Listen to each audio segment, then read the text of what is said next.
Welcome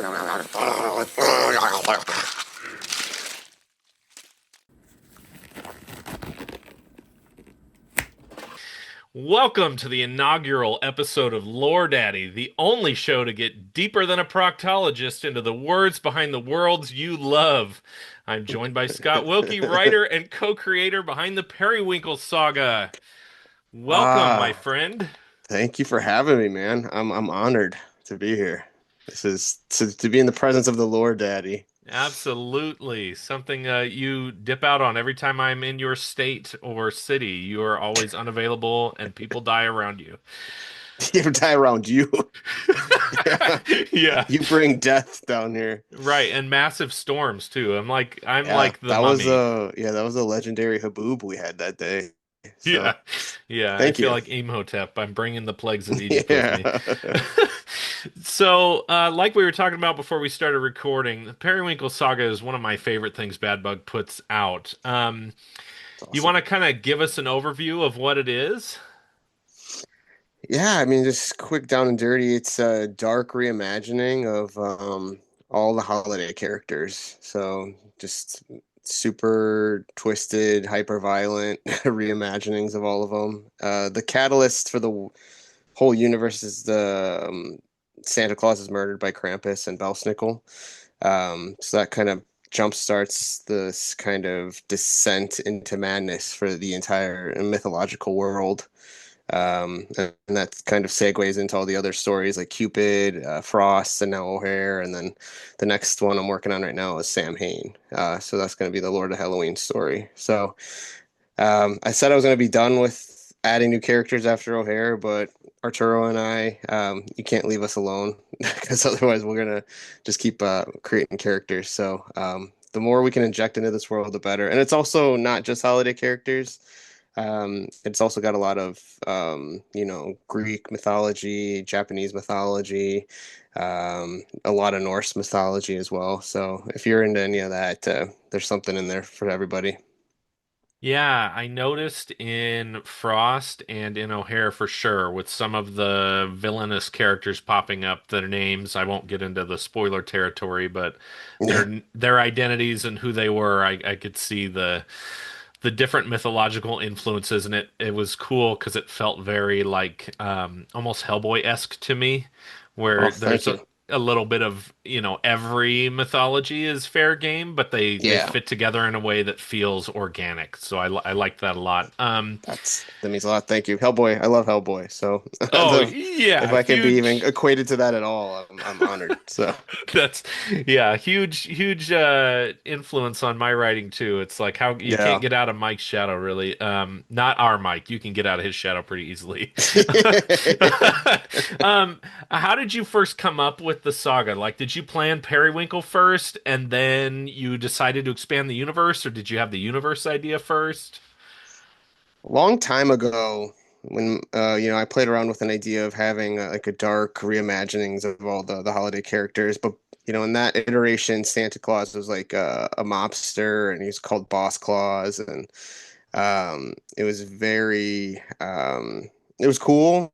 Nothing ever came of it, so I just kind of put it on the shelf. And then when I started working with Mike at Bad Bug. We did Undercity Tales, and he asked me, he's like, "Do you have anything, you're any kind of books you're thinking about doing?" And I told him a story that popped in my head of an elf that's getting, seeking revenge because Santa Claus has been murdered.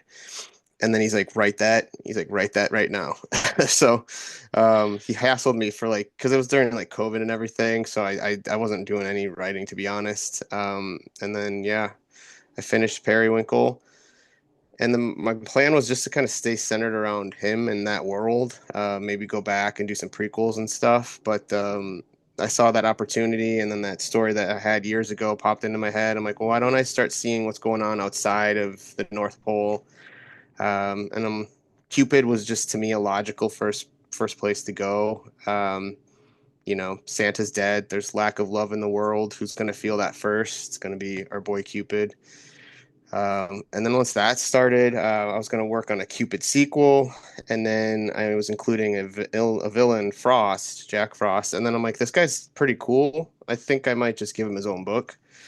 And then since then, it's just kind of avalanched into like just wanting to create all these new characters that um, can they kind of intersect. That you don't need to like read all of them to understand or see how they intersect. But yeah, and now I can't be stopped. So we're gonna keep going until until the funds run dry, Well, I which love is it. sooner rather than later, probably. Yeah. It's so timeline wise, correct me if I'm wrong, but so far, um Cupid, Frost, and O'Hare take place after Santa's death, but before the very end of Periwinkle. Is that right? Nice, good job. Yeah, yep. I know it's kind of Okay. confusing because people all think it's in chronological order.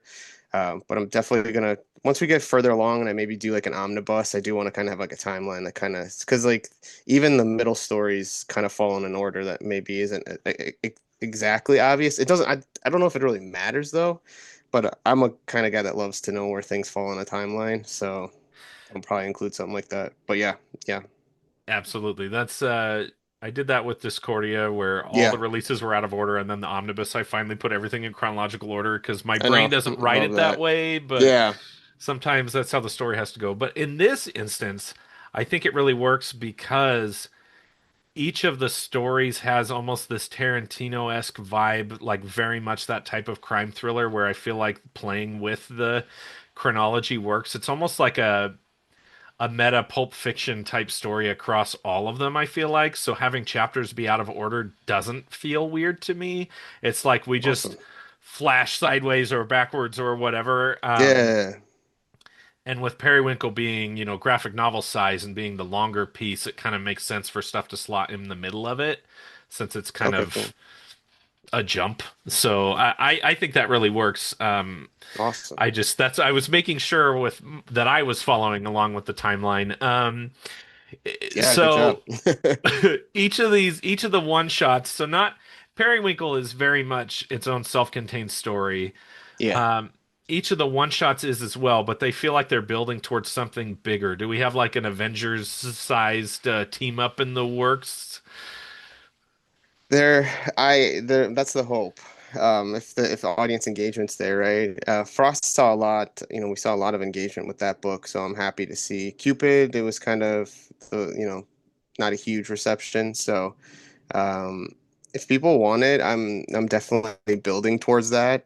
Just gonna kind of feel people out what they want. People loved Frost. I think I got my best reception out of all the books from that one.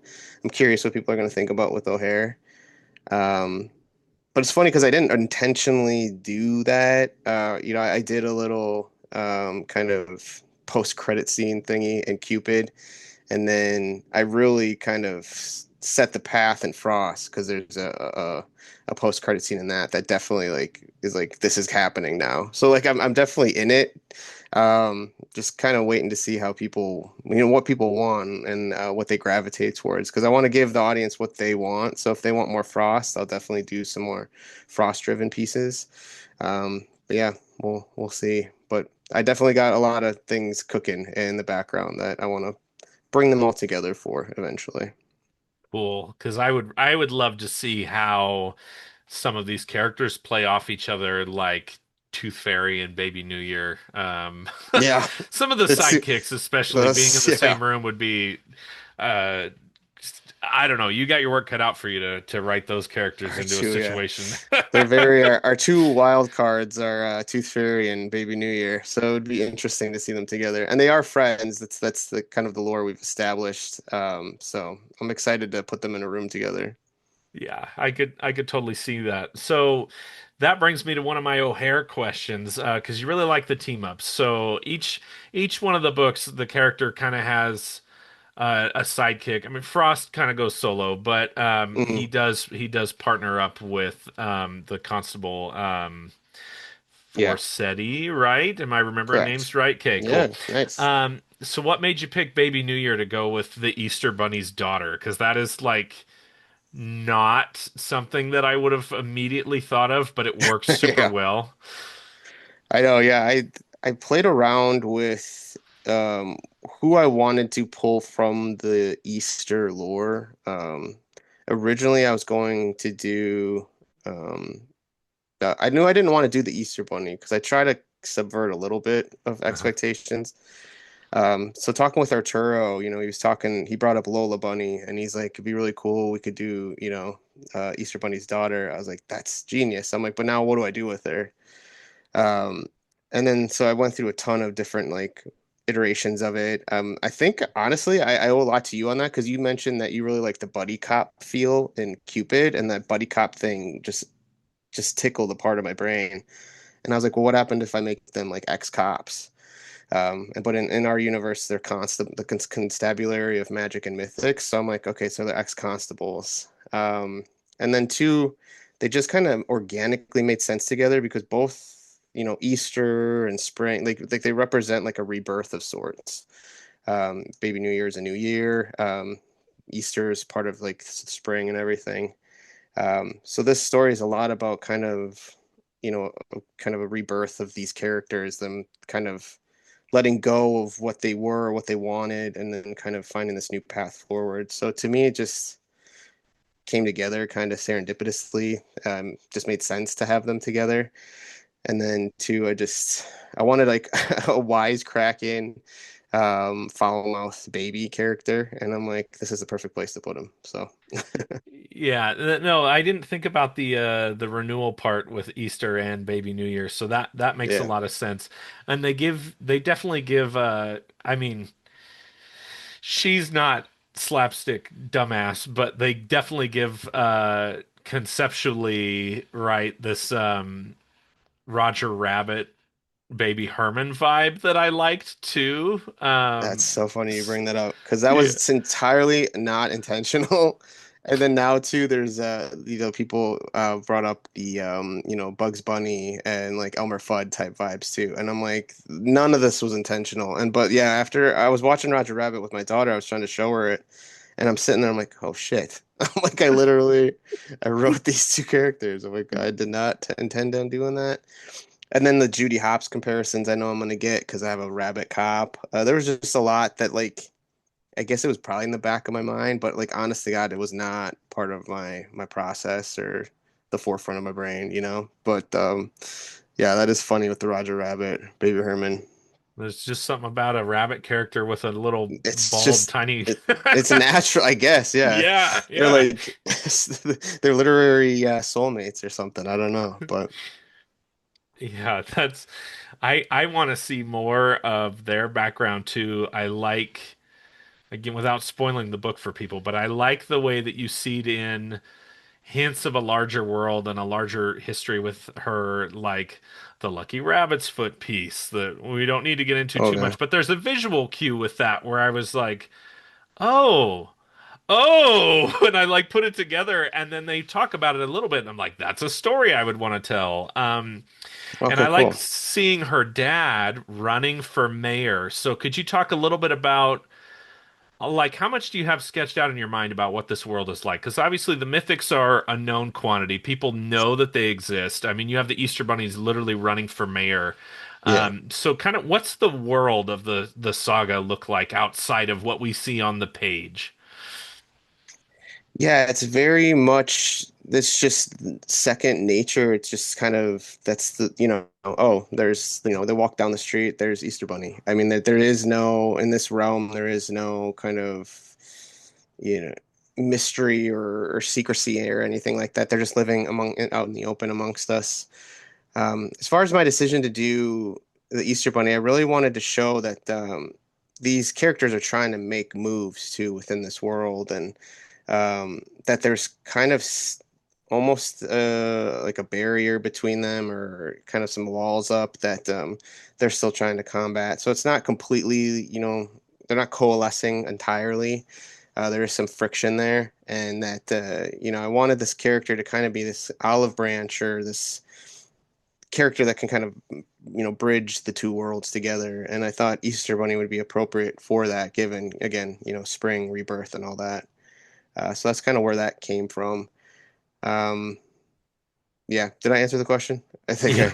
I. Okay, Yeah, and but yeah, I think it feels like there's a lot more going on in the background than we see, and I yeah, can you can definitely see like I feel like reading it that the death of Santa has pushed the world to where now the mythical beings are almost being forced to confront the, I don't know, the non-magical world in a sense. Like now there's Yeah. this vacuum.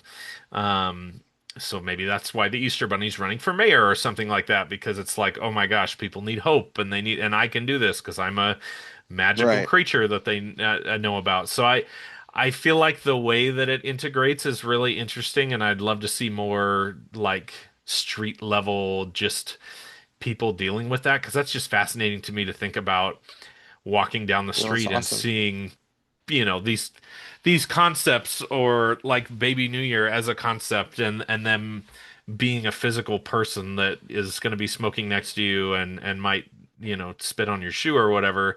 Yeah. Just seems really cool. And so I like the little snippets of that we've got in, well, in all of them, but Periwinkle is very North Pole centric. But Yeah. with the other three, they've been in the real world so much that it's been cool to see these people actually like interacting with just like normies at the bar too. Um, Yeah. is there a name for the city they're in? Is it a fictional city? Are they in New York? Do you have an idea Yeah. for that? Yeah. So far, they've all been in real cities. So Cupid takes place in Atlantic City. Frost is in New York. O'Hare's also in New York. And then the new book that I'm doing, Sam Hain, we're going to move a little bit inward. It's going to take place in Chicago. So, and then that one too is really going to do, that one's really going to dive in because in O'Hare, we find out that the constabulary is kind of being targeted by, the human, I don't know why I air quoted human, the human side of the world, particularly the police department. Because like there is this level of like, you know, that people might wonder is like how do the police and the constabulary navigate? And really, the constabulary kind of focuses on just the magic and mythics characters, but then they also but they still fall under police, right? That they're kind of like the hierarchy. So we really see that kind of mentioned in O'Hare. Sam Hain's really going to address it more so because he's a detective with the constabulary. So we're still gonna definitely to your point. I want to show more of that. I don't want to like give too much too fast. So I like kind of Right. sprinkling it in. It seems like people enjoy, just getting a little taste of it here and there. But yeah, Yeah, it's been fun to try to piece it together. So I no, think that's that's really awesome to cool. hear. I appreciate that. If Sam Hain is next, one of my questions was, is there a holiday that you want to tackle but you don't have concrete plans for? Like just a holiday that seems interesting but you haven't maybe cracked the egg yet. The one I was missing was Halloween, and I didn't know how to get that one. And we just recently kind of cracked the code. I think I Uh, worked with Arturo. I think I went through probably the most drafts of any of the Periwinkle sagas than I have with Sam Hain. But I think we finally got it because there's not Sam Hain. Well, it's actually pronounced Samhain, which is like the Gaelic festival for that's basically what Halloween's derived from. Um, isn't actually a character or human. It's just like a festival. So there's really no like quote unquote Lord of Halloween or figure of Halloween. So I had to take a lot of liberties kind of building this like character myself. And then it's like I said, it's pronounced Samhain. It's Samhain. So what I did is I just ended up, which I think helped me kind of crack the code, is I just split that into. There's a character in Ghostbusters too that did the same thing with Sam Hain. But yeah, I did that, and then after that, it's funny because it's stuff like that with Periwinkle, I struggled with that story too. And then once I figured out his weapon, like everything else just kind of fell into place. It was like the flux capacitor moment. And so with Sam, it was funny that his name was the thing that I think was holding me up the longest or the hardest. And then once that clicked into place, I was off to the races. So, yeah, but yeah, that that's one's been the hardest. I think I only have like Thanksgiving left, and I don't know if I want a turkey character in Saga, but we can maybe add that as like a side character. yeah, there you go. Well, you could do. I guess Eli Roth just stole the idea from you. You could have done True. the Yeah, I Pilgrim know. slasher guy. I could have. That's Yeah, true. you're not taking my idea to do like Flag Day or some of these like really Flag Day. small, lesser known. That would make a good little short story. Flag Day. Yeah. Flag Man. I gave you a really good short story idea that you still haven't done anything with. Which one's The that? Periwinkle, but with a Christmas Carol, and he's got to deal with the Christmas past, present, future. But Oh, yeah, I remember that. yeah, I was thinking about you in the shower. I text you and I said, "Hey, I had this I shower got it. thought. Don't take this the wrong way. I got a I thought story of you idea." in And the you're like, "Yeah, shower. whatever, you weirdo." I remember you telling me that. Didn't we talk about doing like what was it? A ghost hunter character based off of what's your Scrooge. Yeah, Scrooge Ghost yeah, Hunter. I I think think we that's what started it talking spitballed about it. into, which Board, would be yeah. fun. Yeah. That's how things always go down in the bad bug chat. Like we're always Oh yeah. somebody shoots, and that's how serial killer came to be. So Yep, just a joke that turned turns spiraled into yeah, into a comic. that's funny. Um, so just a couple other things before I let you go. What is a what's a part of O'Hare that you're really most excited for people to see? Good question. I personally, I am excited because I think out of all my characters, O'Hare is most like me. So it'll be interesting to get people's reception of her because she's kind of a reflection of me kind of being vulnerable into my kind of I guess for lack of a better word, weaknesses. She's very much trying to do the right thing all the time and constantly like fucking up.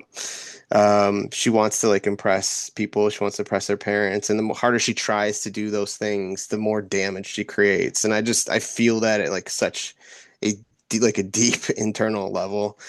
Because she has all good intentions, but like she just constantly mucks things up and makes things so much worse. So, um, I don't know. I really relate to her in that. So I'm really excited to kind of see how people relate to her because it's almost because of like how they're going to be how they would relate to me if we were to meet, right? Um, and just ultimately, I just like seeing what people gravitate towards because I just had Summers. She started reading some of our books or some of my books in the Periwinkle saga, so it's cool to see like which one she gravitated towards. She read O'Hare first, and so she's kind of like working her way backwards, and seeing that she kind of liked Cupid for the unrequited love components and stuff like that. I always like to see what people attach to, because my point with Periwinkle Saga really at the end of the day was to create enough characters and stuff that somebody's going to find something here in this world that they'll like. So I just like seeing what people are drawn to. So Yeah, that's cool. Do you think you're as hot as she is? I wish I don't have as big of boobs as she does, but and my butt's not as sculpted either. But Right, I tell you, yeah, yeah. Arturo went hard, man. He went hard on the Yes, sexiness. I was like, yes, he that's did. fine. Mike I tells me I need to write sexier books, so I'm uh, like, all right. I'm having flashbacks to my bunny awakening when Space Jam was new and I was a kid. So I'm telling you, man. the We were Lola all Bunny there with you vibes. with Lola Bunny, like yee. Yeah. Uh, um, so as you're growing the world, it's hard sometimes to let other people handle the baby, right? Do you ever think you'd let other people play in this sandbox once you have enough rules established and kind of make it a shared universe for other writers, or is this always going to be your thing? I would absolutely love to have that because there's so much I want to do. I just don't have the time or the means a lot of times to get it done. And I'd love to see people's interpretations of these characters. I remember talking to Alan, what was it back when Cupid first came out, and he mentioned that he loved that character. He'd love to do like a short story for him, and nothing ever came of that. But I would love to entertain that and do something with that because we have amazing writers like you on the team and Alan and guys. So it's like I'd love to see what you guys could do with it. The only the restriction we really have truly is just the money component. Because I mean, I would. any day of the week, I'd let you guys, because like you said, I mean, the rules are established. We know what we want. We just want these stories kind of grounded in reality. There's those touches of magic that we can have, but they should always root back to some kind of human reality component. So, but yeah, I'd love to see that. That'd be great. And I think it's cool because so far all of them have been very crime film coded, like I was saying, almost Yeah, Tarantino-esque, but I could see some other genres working in this universe as well. for And sure. so that could be fun to watch it expand because I love the world, um, and just seeing it grow in different ways that maybe you haven't even like thought of yet. The organic Yeah, way that it's spreading out is really fun. It could be like that next Hellboy universe or like a Marvel universe type thing where it could grow much larger than what you have right here, where we could have. I feel like this world could sustain multiple ongoings and things like that, just that's because awesome. the world itself is really rich. So I think that's cool, and yeah, it's become bigger than you in my mind, where it's one of those worlds that like no one writer could probably flesh it all out. So that's cool that Exactly. you're not like no one else can touch this. Oh no, no, no, no, no, no. The And I George R. R. love, Martin style of I'll die before anyone else finishes this series. So, yeah, hell I'm no, yeah, no. no, that's awesome. Well, thank you for coming and chatting with me about it. I Yeah, love the man, appreciate series this. and um everybody needs to check out O'Hare and then hopefully that's still going when you watch this video, but if not, sign up to our newsletter, follow us on the socials so that you can For catch the sure. next one and we'll be back with more cool comics later. Awesome. Thanks, man. Appreciate this.